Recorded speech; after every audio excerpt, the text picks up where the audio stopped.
Hermanos, nos encontramos entonces ahora en la segunda parte del capítulo 10 del Evangelio de Juan. El Evangelio de Juan, capítulo 10, se divide en dos grandes partes. La primera parte ya fue enseñada el domingo pasado, ¿cierto? Por nuestro hermano en la última serie, la última exposición de esta serie por el hermano Mauricio Contreras. Y es Jesús hablando de que Él es el buen pastor. Eso lo encuentra usted en Juan capítulo 10, del 1 al 21. En esta discusión que los judíos se enfrascan con Jesús y Él les declara dos de los grandes yo soy que encontramos en el Evangelio de Juan, que es que Jesús es la puerta, y después Él les dice que Él es el buen pastor de las ovejas.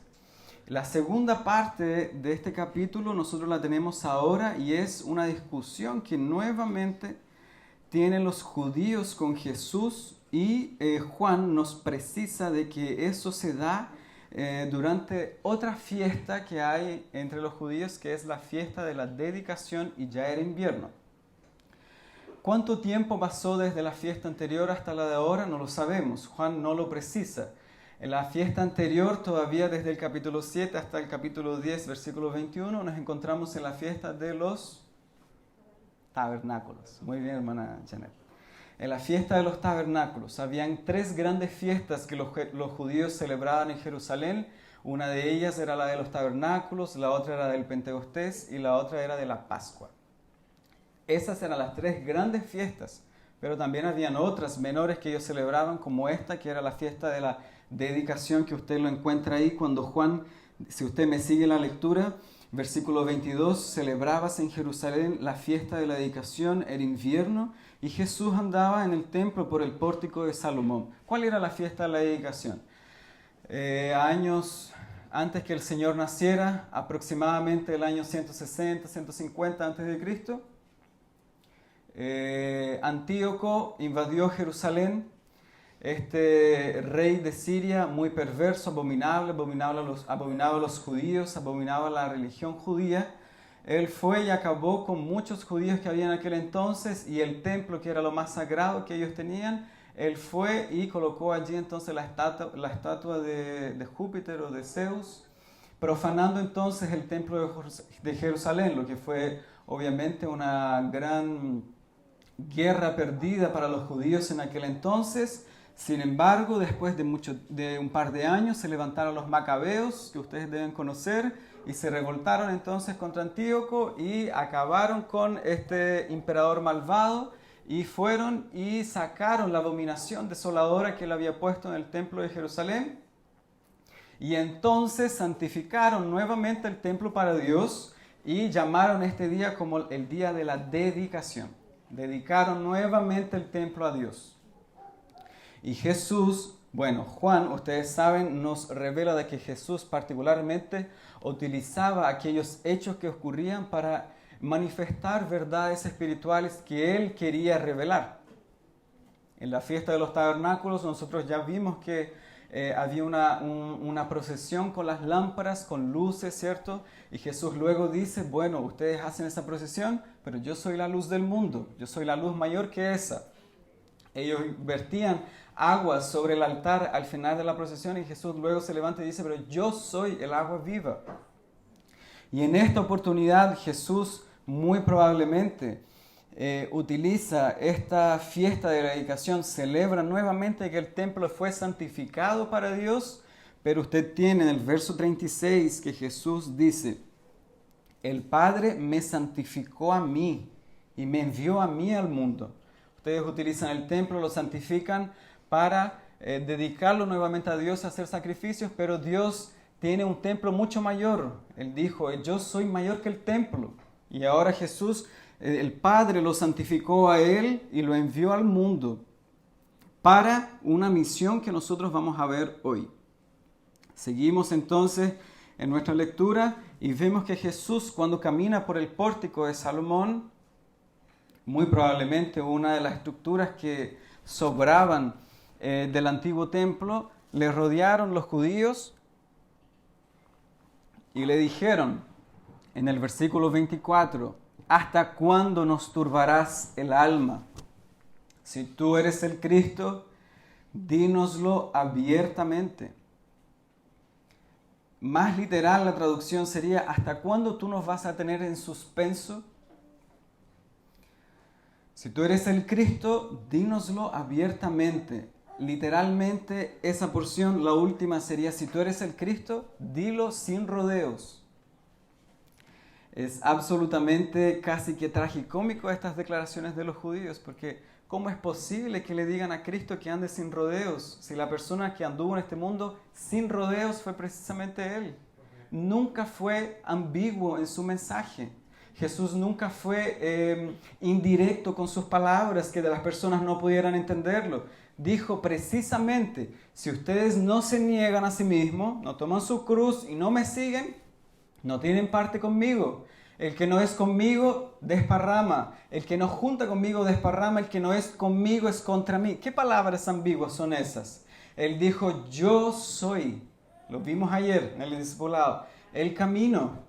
Un artículo definido, no indefinido. Un camino. De tal forma que usted puede tomar cualquier ruta para llegar a Cristo. Él dijo precisamente, yo soy el camino. Yo soy la verdad. Es la única verdad. Cuando el mundo se presenta con verdades que no son absolutas, cuando el mundo ama todas las teorías que son parciales y la filosofía y la psicología se basan en todo eso, Jesús se presenta delante de todos los griegos de ese tiempo y dice, yo soy la única verdad y yo soy la vida. Él no fue ambiguo con su mensaje nunca. Sin embargo, los judíos le dicen, dínoslo abiertamente si tú eres el Cristo. Y observen la respuesta de Jesús en el versículo 25. Él les dijo, yo os lo he dicho. Ya lo dije antes. Capítulo 5, capítulo 7, capítulo 8. De varias formas, Jesús dijo que Él era el Cristo cuando Él habló con la mujer samaritana. ¿Qué fue lo que Él le dijo? El que está contigo, Él es. El que habla contigo, el que está aquí, Él es el Cristo. Él se reveló varias veces al ciego, al ex ciego que había sido recién sanado. Él dijo, yo soy el que habla contigo. Jesús nunca fue imparcial en sus palabras. Y les dice, sin embargo, ustedes, versículo 25, no creen. Las obras que yo hago en nombre de mi Padre, ellas dan testimonio de mí. Pero vosotros no creéis porque no sois de mis ovejas, como os he dicho. Entonces, hermanos, vamos a dividir nuestra exposición muy brevemente en dos grandes partes. Jesús nos está diciendo de que en su público hay dos rebaños. Él les dijo a ellos, ustedes no son de mis ovejas, ustedes son de otro rebaño.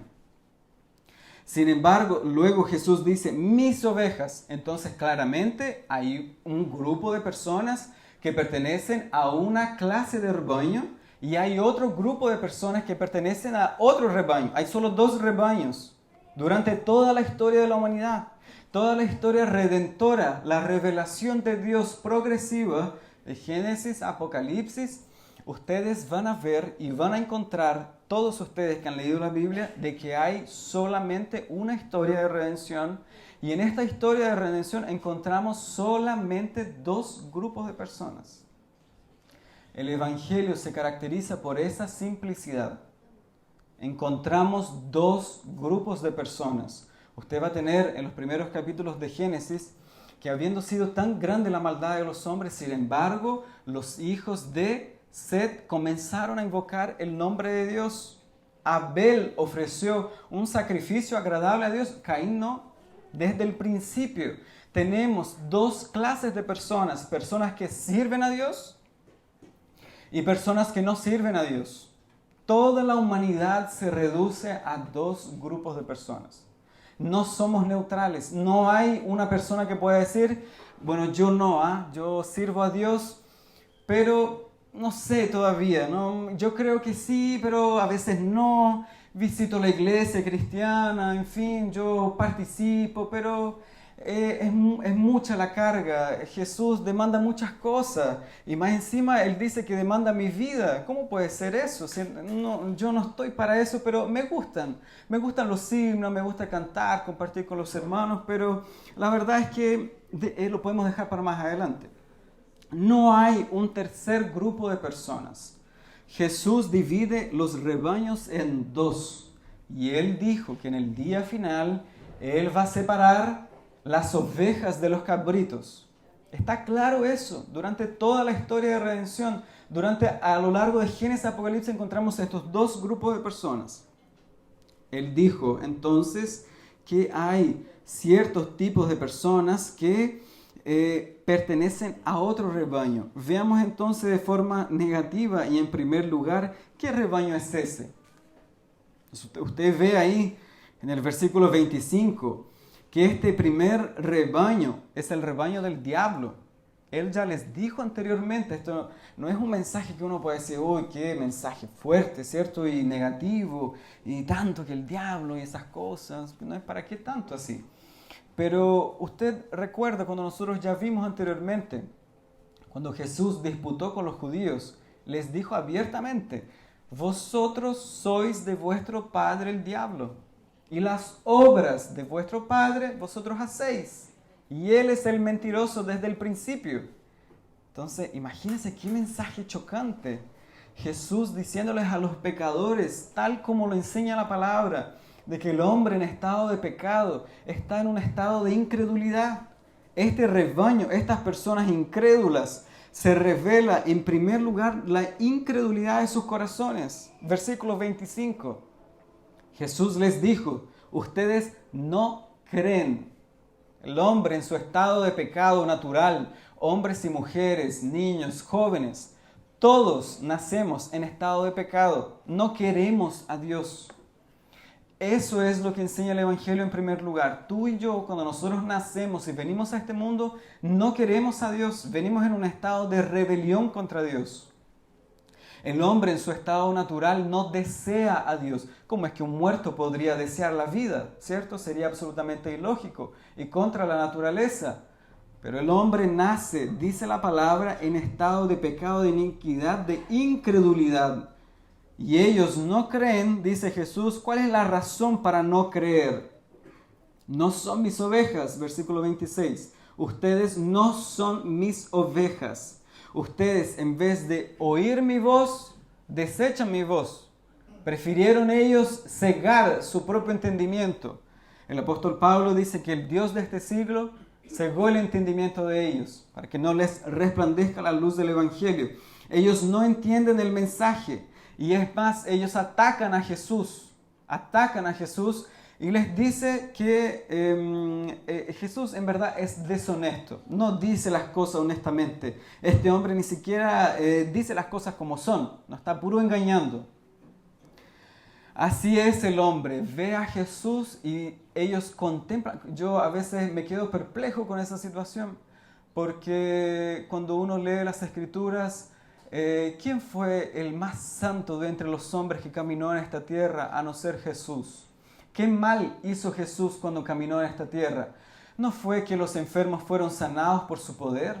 ¿No fue que Él perdonaba los pecados? ¿Restauraba la vida de las personas? Sin embargo, el hombre en estado de iniquidad, de incredulidad, ve a Jesús y dice, no creo en Él. Este hombre es digno de muerte. ¿Se acuerdan cuando se juntaron con Pilatos y los sumos sacerdotes y dijeron, este hombre es digno de muerte, este hombre es un blasfemo, este hombre es un mentiroso, engaña al pueblo, hace revueltas en el pueblo, más encima dice que es mayor que el templo, este hombre es un engañador? Y vieron más allá y dijeron, este hombre está endemoniado. ¿Se recuerdan? Esas fueron las palabras del versículo 21. A ese estado llega el hombre en su estado natural de pecado y de iniquidad. Y en segundo lugar veremos que la incredulidad junto con la desobediencia siempre lleva a la rebelión. Siempre. El hombre en estado de pecado e iniquidad termina en un estado de rebelión en contra de Dios. ¿No escucharon a Jesús? Y usted ya tiene en el versículo 31 que ellos se postraron ante Jesús. No, estos hombres fueron, versículo 31, y tomaron piedras para apedrear a Jesús, porque la ley enseñaba de que cualquiera que blasfemase era digno de muerte y tenía que ser apedreado. La ley lo enseñaba. Entonces, como ellos en su lógica humana, necia y absolutamente fuera de sabiduría y de entendimiento espiritual, dijeron, como este hombre blasfema, tenemos que apedrearlo. Este hombre es digno de muerte, aplicando la ley de Levítico. Lo acusaron de ser un blasfemo en el versículo 33 y finalmente intentaron prender a Jesús en el versículo 39. Ese es el resultado de la incredulidad. Ese es el punto al cual puede llegar un hombre en estado de pecado y de iniquidad sin la gracia de Dios. Entonces Jesús les dice, ustedes no creen y ustedes llegan a este estado porque ustedes no son de mis ovejas. Punto. Ese es el primer lugar, nosotros lo que vemos en este texto. Y si vamos más allá y comenzamos a entrar más profundamente en la doctrina, podríamos preguntar, o algunos de nuestros niños ya nos podrían decir, bueno, ¿y por qué no son de las ovejas de Jesús? Pensemos más profundamente, más teológicamente, ¿por qué no son de las ovejas de Jesús? ¿Por qué hay unos que sí y otros que no? Porque Dios desde antes de la fundación del mundo ya había predestinado a algunos para ser de sus ovejas. Ustedes entonces tienen esta ilustración en su mente para entenderlo mejor la doctrina de la predestinación, como un río que fluye lleno de muertos y cadáveres, que ahí estábamos todos nosotros en nuestro estado de pecado e iniquidad, y Dios en su soberanía, por su beneplácito, por su gran amor con que nos amó, Dios decide sacar a algunos del río de la muerte y sacar a algunos fuera del río y darles vida. Dios no lanza un salvavidas, porque con el salvavidas nadie se puede salvar, porque están todos muertos. Por eso los arminianos están muy equivocados cuando ellos dicen que el hombre nace con una inclinación hacia el bien y que podría escoger a Dios. Eso no es así. El hombre está en estado de incredulidad, de pecado, de muerte. Dios tiene que sacar esos muertos del río de la muerte y darles vida, y entonces esas personas van a desear a Dios. Sin embargo, Dios en su soberanía deja a otros en el río de la muerte. ¿Y qué hay injusticia en Dios si desea hacer misericordia con algunos y con otros aplicar su justicia? De ninguna manera, dice el apóstol Pablo en Romanos capítulo 9. De ninguna manera, porque Dios a algunos aplica su misericordia y a otros aplica su justicia. A algunos los saca del río, pero a otros los deja en su pecado. Y usted tiene Pablo explicando en Romanos capítulo 1, con diversos verbos, Dios los entregó a su maldad. Dios los dejó en su pecado. Dios los abandonó en su iniquidad. El culpable no es Dios por el pecado del hombre, sino que Dios simplemente dijo, vayan y hagan lo que quieran. En su pecado, en su iniquidad y en su maldad. Y el hombre puede llegar en ese estado a ser tan perverso como lo fue Hitler. Esa es la realidad humana. Dios no los sacó a todos del río de la muerte, sino que en su soberanía, en su gran amor, decidió sacar a algunos sí y a otros no. Y a los que se quedaron en el río de la muerte, entonces son los que son parte del rebaño del diablo, porque ellos aman. El pecador no es un pobrecito. Qué pena, ¿cómo puede ser que Dios no los salvó a todos, cierto? El hombre es absolutamente responsable por su pecado y por su iniquidad. Es totalmente digno de recibir la condenación de Dios, porque Dios no está obligado a salvar a nadie, sino que Dios en su gran amor revela su misericordia y su justicia para con los hijos de los hombres. Esa es la respuesta. Por si alguno de los niños les pregunta, porque los niños comienzan a hacer preguntas complicadas, ¿cierto? Que a veces hasta uno que lleva un poco más de tiempo en la fe, como que uno se complica a veces, ¿cierto? ¿Y por qué? ¿Y por qué? ¿Pero por qué algunos sí y por qué otros no? Ahí le puedes dar una explicación. En segundo lugar, hay otro grupo de personas que hacen parte del rebaño de Dios y nosotros le llamamos la familia de Dios. Hay algunos que no hacen parte, pero hay algunos que sí hacen parte. Hacemos parte de la familia de Dios. Dios en su gran soberanía, vea usted en el versículo 27, Dios les habla. ¿Usted se recuerda en ese día cuando Dios le habló por medio de su palabra? Hay personas que de forma muy marcada podrían decir, yo en este día fui convertido. Cuando escuché la exposición de la palabra y la voz de Dios como en aquel día, cuando Dios dijo, sea la luz, y vino la luz y alumbró las tinieblas, así Dios también alumbró mi vida. Dios a sus ovejas entonces les habla su palabra. Y las ovejas detectan la voz del buen pastor. El versículo 27 dice, mis ovejas son mías y oyen mi voz. Saben detectar la verdad de la mentira. Saben que esta iglesia está hablando solo de riqueza, ¿eh? Está hablando solo de ganancias deshonestas, de dinero y prosperidad. Este no es el lugar correcto para que yo deba estar. Aquí no se predica la palabra de Dios. Y entonces se acerca a una iglesia que predica la palabra de Dios y es convertida porque detecta la voz del buen pastor. Los hijos de Dios oyen la voz de Dios por medio de su palabra y vienen a Él de forma irresistible. No hay quien pueda resistir a la voz de Dios. El llamado es eficaz. Dios llama y la oveja viene. Hay un llamado que es externo. La palabra es predicada a todos. Sin embargo, algunos vienen. Hay un llamado que es interno. Jesús está diciendo que las ovejas oyen el llamado externo del Evangelio y responden también al llamado interno y vienen a Él por la fe y les siguen. En el momento cuando Dios les habla por medio del Evangelio, ustedes recuerdan cuando el Señor de forma muy poderosa, vamos a llegar a eso en el próximo capítulo, tenemos esta figura de forma muy ejemplar con Lázaro. Jesús le habló y le dijo Lázaro, lo llama por su nombre. Su oveja le dice, Lázaro, ven fuera. Y no pasó nada. ¿Se imaginan? Qué terrible sería.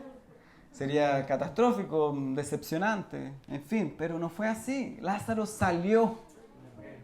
Las vendas cayeron.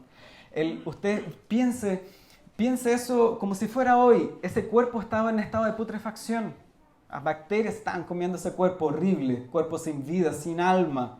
Y de repente el corazón comienza a latir. ¿Cómo puede ser eso? ¿Cómo puede ser que el cuerpo comienza a frenar el estado de putrefacción y comienza a dar vuelta? Y la persona viene a la vida por el poder de las palabras de Jesús. Y Lázaro viene fuera y vuelve a la vida. Así fue nuestro estado natural. Cristo alumbró y nos llamó por nuestro nombre. Y salimos fuera de la tumba. No había vuelta para usted y para mí. Porque usted y yo deberíamos ser muy sinceros en recordar nuestro estado pasado de pecado. No había vuelta para nosotros. Nosotros no éramos los tales. No éramos la gente así, lo mejorcito que había en el mundo. Lo mejor que había, Dios nos llamó. No éramos cualquier cosa, ¿cierto? No podemos compararnos a Hitler. ¿Cómo puede ser eso? Yo no era como Hitler, yo no maté tantas personas, ¿cierto? ¿Cómo entonces? Todos estábamos en el mismo estado de incredulidad. No había tan solo uno que buscase a Dios. Dice el Salmo 15, todos nos habíamos extraviado, descarriados, como ovejas sin pastor, cada uno por su lado.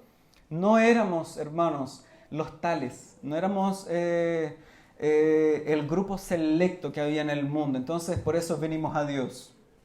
Nosotros estábamos en un estado de putrefacción y Dios detuvo ese estado y obró en nuestras vidas, escuchamos su voz y venimos a Él. Él dice en segundo lugar, en el verso 27, yo las conozco. Jesús conoce cada una de sus ovejas.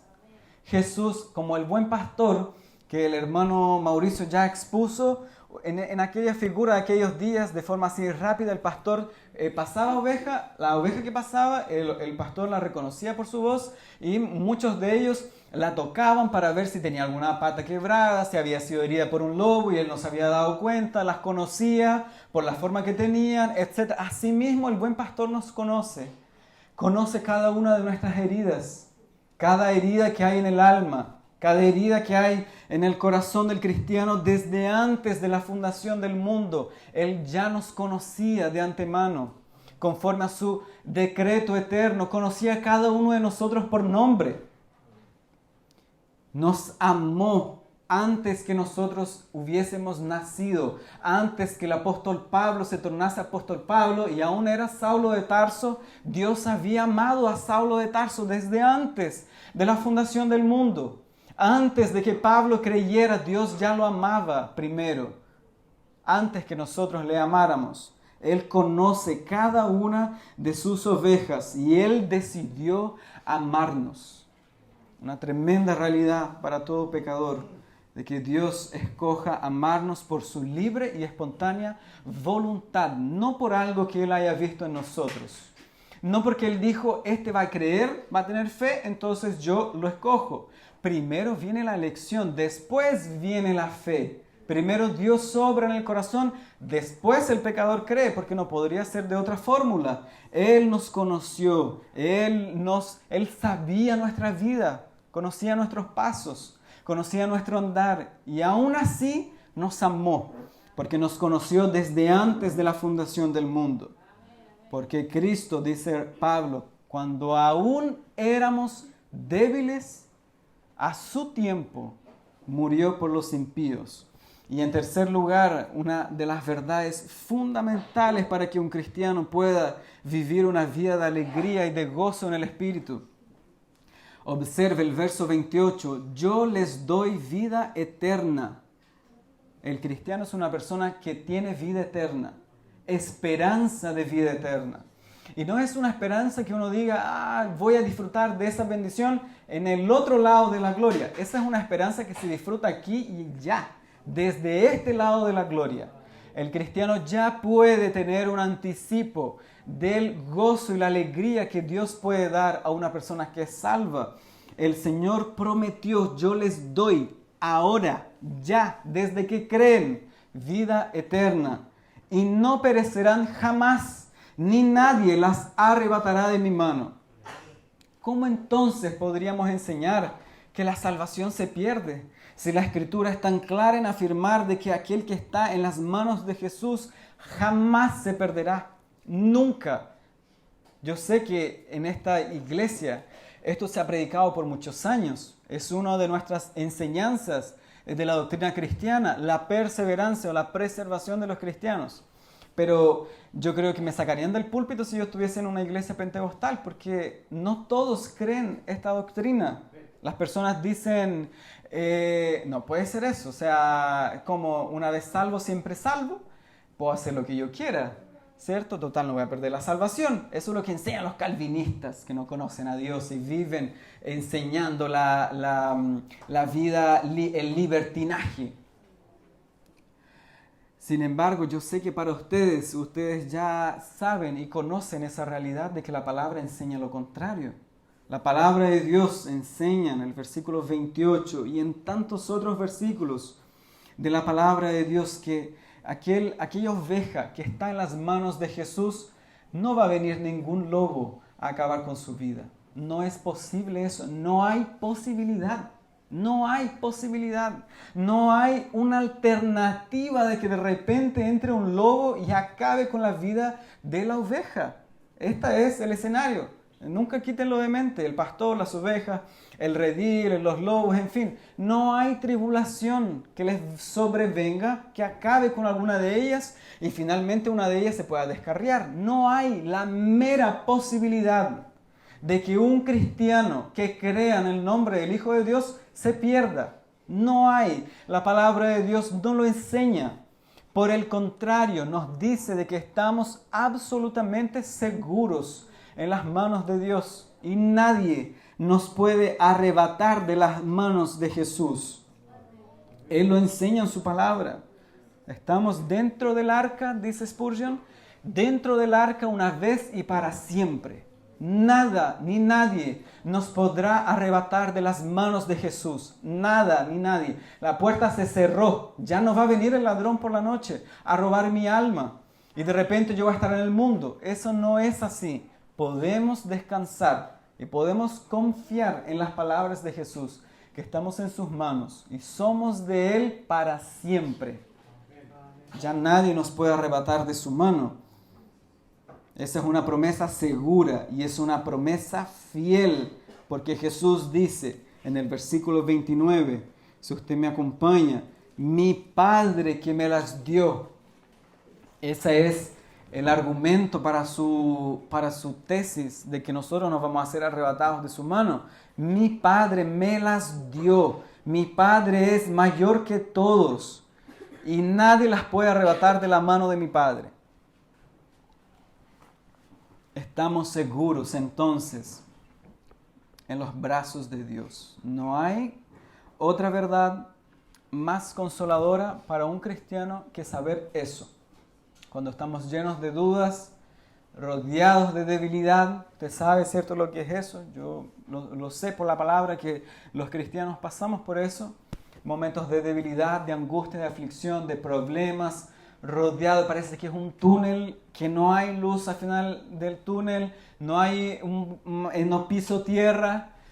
El cristiano puede descansar en las maravillosas palabras de Jesús, de que estamos en sus manos. ¿Te ha pensado eso? En las manos del Omnipotente.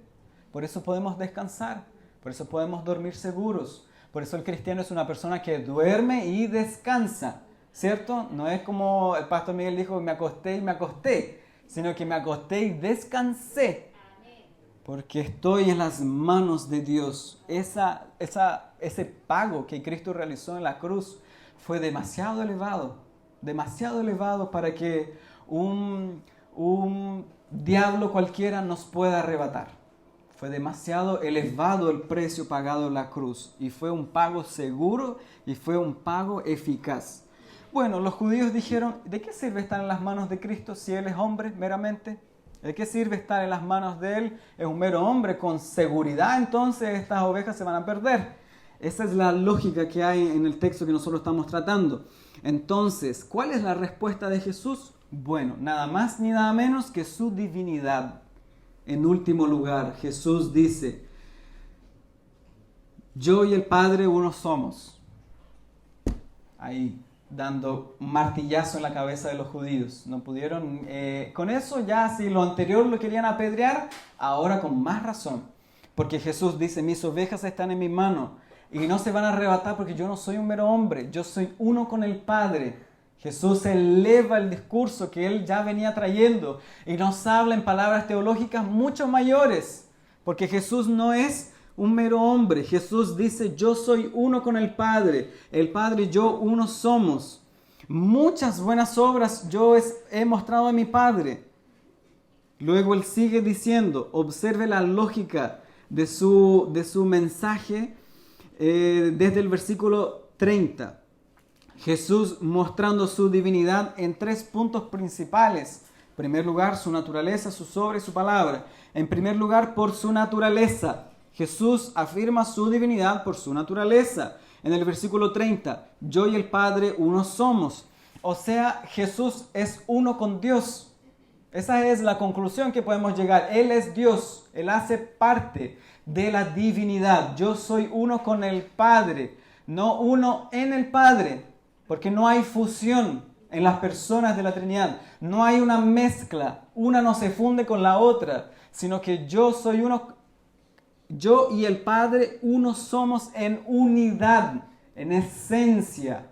Nuestro Dios es, el Shema lo dice en Deuteronomio, Jehová nuestro Dios, Jehová uno es. Nuestro Dios es uno. No estamos enseñando que hay 3 dioses, ¿cierto? Sino que nuestro Dios es uno en unidad, uno en esencia, sin embargo se revela en 3 personas.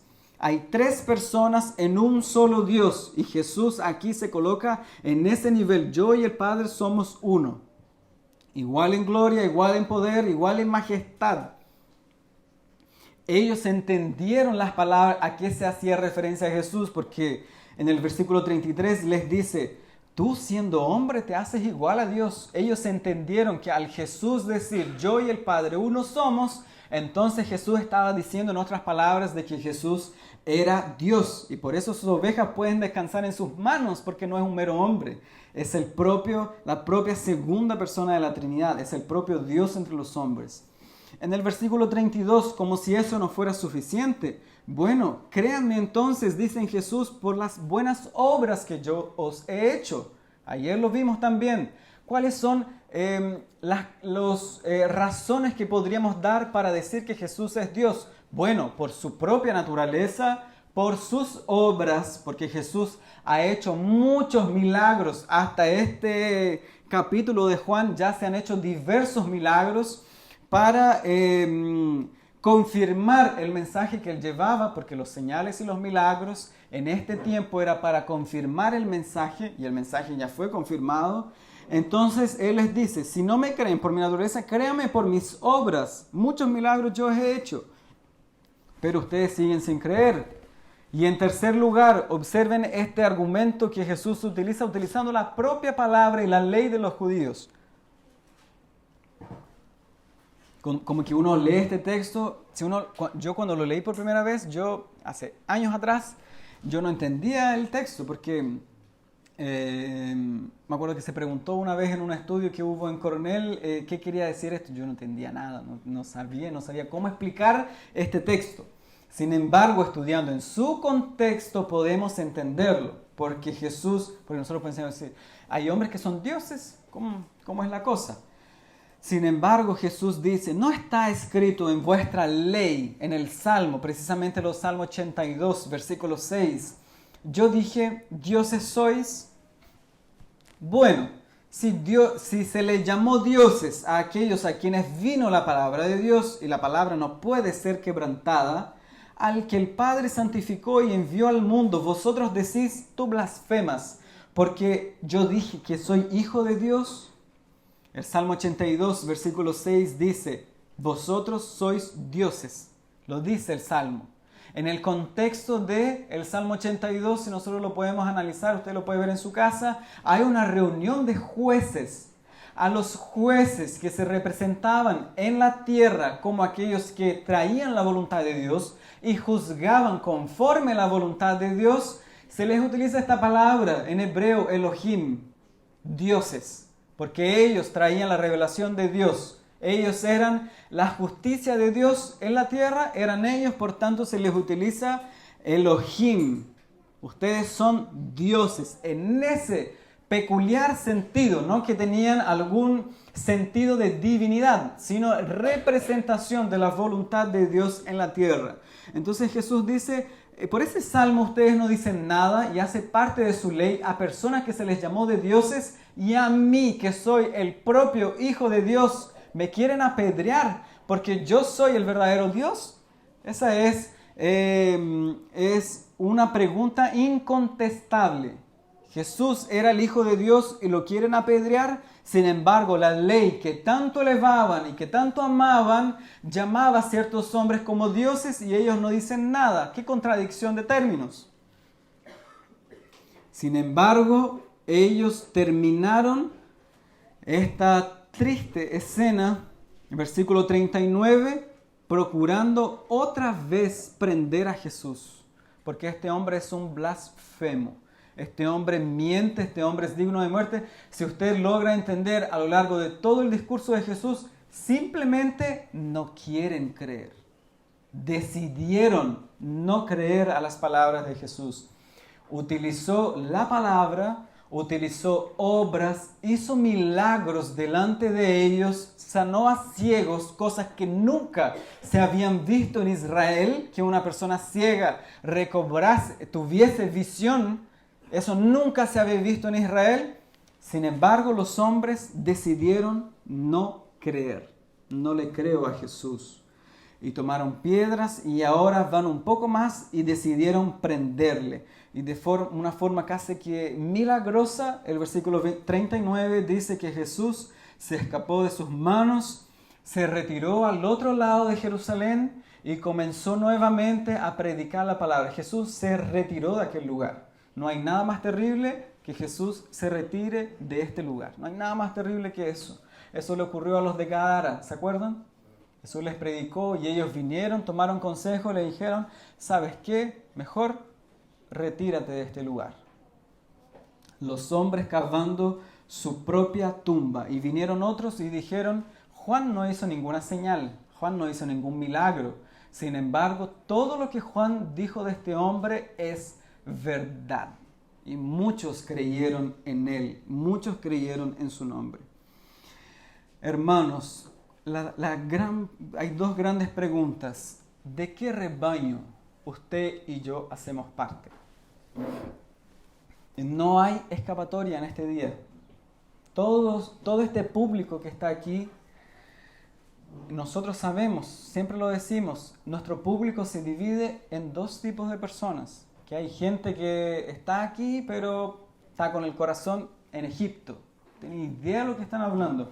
Y es una mera formalidad venir al culto, ¿cierto? Arreglarse en la mañana y llegar, ojalá, más o menos cerca de las 10, ¿cierto? Para que no me digan nada y me siento y escucho la palabra. Y bueno, saludo un poco y me voy y me paso mi vida en eso. En hacer, en venir, en ir, en solamente rituales religiosos que no tienen ningún impacto en mi vida espiritual y en mi vida interna. Hay dos grupos de personas. Sin embargo, hay otro tipo de personas que se prepara el corazón para hoy venir a adorar al Dios verdadero, porque este lugar no es un mero lugar cualquiera, no es un club social, ¿cierto? No es una junta de vecinos. Este lugar se caracteriza porque aquí Dios nos convocó en este día. Dios nos llamó a una asamblea para rendirle culto. Y el cristiano está consciente de eso y no viene acá a meramente cantar, como cantar cualquier cosa, sino que viene a rendir su vida delante del Salvador. Y cree en su nombre y se arrepiente de sus pecados y tiene vida eterna. Este auditorio se divide en esos dos grupos de personas, o en uno o en el otro grupo de personas. No hay doble término, por muy moralmente hablando buenos que nos veamos. Nosotros podemos ser moralmente buenos y estar moralmente perdidos. Podemos tener una vida moral, podemos tener una vida recta, sin embargo estar perdidos para siempre y pertenecer al rebaño del diablo. ¿En qué estado estamos nosotros hoy? Si usted puede meditar en su alma, ¿cuáles han sido sus caminos? No vaya a ser que usted esté engañado, no vaya a ser que creyendo ser salvo está perdido. Y de repente la muerte viene por su alma, como la triste historia que tuvimos la semana pasada en Concepción. La señora iba caminando por la calle, la arrolló una micro y partió en ese mismo instante. Así se va la vida, en una fracción de segundos. ¿Cuál es el estado de tu alma hoy? Cristo llama, habla, su voz retumba en nuestras almas para que creamos en su nombre. ¿Cuál es nuestro estado? ¿Hemos oído su voz? ¿Hemos creído en el nombre del Hijo de Dios? Todos los niños, jóvenes, adolescentes, adultos pueden creer. No hay que tener una edad para creer. No hay que hacer ciertas cosas para creer. Basta con creer en el nombre del Hijo de Dios para ser parte de la familia de Dios. ¿Qué hemos hecho con Cristo, hermanos, hasta este día de su vida? ¿Qué ha hecho usted con Él? ¿Seguimos su voz? ¿Seguimos sus pasos? O igual que los judíos, tomamos piedras para arrojárselas a Jesús. Y como dijo un antiguo teólogo puritano, dijo que si los hombres pudieran escalar para llegar hasta el cielo, matarían a Dios. Pero no pueden. Entonces el hombre rechina sus dientes en contra de Dios. Porque Dios dice y revela su estado de pecado y iniquidad. ¿Quién se cree para hacer eso y querer mi vida? Si mi vida es mía y yo hago lo que quiero y dedico mi tiempo a lo que yo quiera, quizás algún día yo pueda creer. Puede ser que ese día nunca llegue. El día es hoy para creer, para que vengamos con prisa a los pies de Jesús y podamos ser pastoreados por el supremo pastor, dice Hebreos. Él es el supremo pastor de las ovejas, que dio su vida por nosotros y que no permitirá jamás que ninguna de sus ovejas pueda ser arrebatada de su mano. Esa es una realidad para todos los creyentes. Así que, si usted no hace parte del rebaño de Dios, yo lo persuado hoy para que usted venga con prisa y pueda entrar por la puerta que es como un torniquete que pasa uno por uno de forma individual, tú y Dios solamente, Él y tú tratando tus pecados, que tú puedas venir hoy y puedas arrepentirte de tus pecados, de forma seria, consciente, y hoy puedas abandonar tu vida de iniquidad, tu vida de maldad, y hoy puedas humillarte a los pies de Jesús, porque Él dijo, el que viene a mí, yo no le echo fuera. Que podamos guardar sus palabras en lo más profundo de nuestro corazón. Oremos.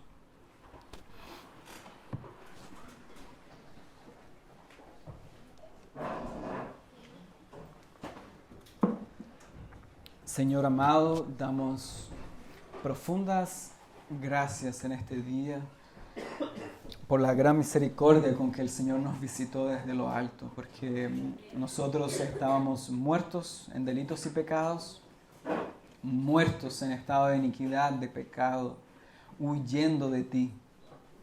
Qué necios éramos, Señor, y nos arrepentimos tanto por eso. Nos arrepentimos, Señor, en lo más profundo por nuestra iniquidad. Tantos años separados de Dios, tantos años viviendo para nosotros mismos, Señor.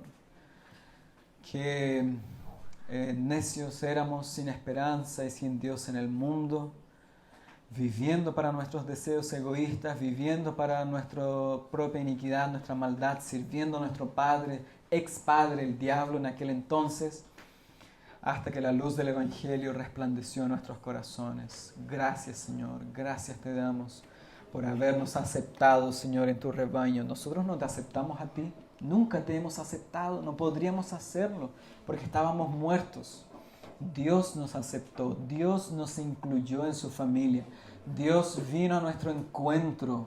Qué maravilloso aquel día, qué maravilloso el día cuando Cristo vino a mi encuentro y me hizo parte de su pueblo. Somos tan bienaventurados por conocerte, Señor. Son felices y dichosos todos aquellos que te aman. Damos gracias, Señor, por eso y por todas las promesas que el Señor nos da en su palabra. Que el Señor obre en nuestro corazón de forma poderosa para su gloria. En el nombre de Jesús. Amén.